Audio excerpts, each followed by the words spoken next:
দেখবার কথা আছে ভাইয়ের কত বড় বাপের বেটি। আচ্ছা যাই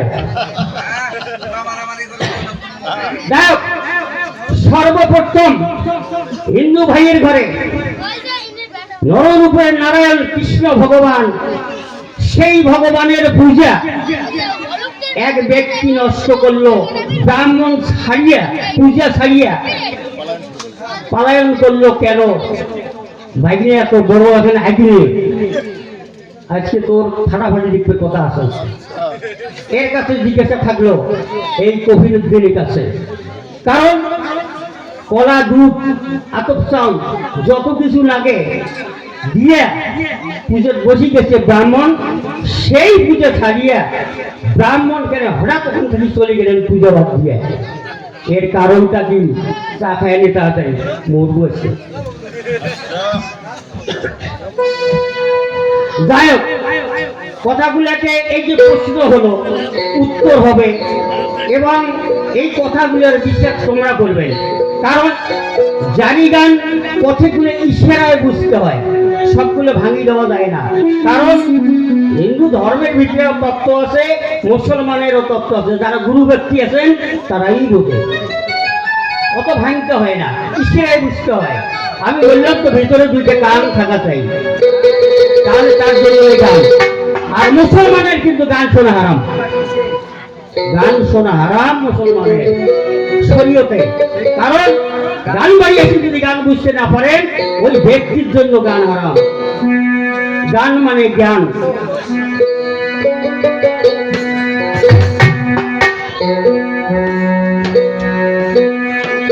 বই হিম দেখিয়া ধরো নায়ের হান, সোনা বন্ধু রে, বই দেখিয়া ধরো নায়ের হান, সোনা বন্ধু রে।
সনাতন ধর্মের থাকিয়া আর একটা প্রশ্ন করছি আমি, সীতা কৃষ্ণ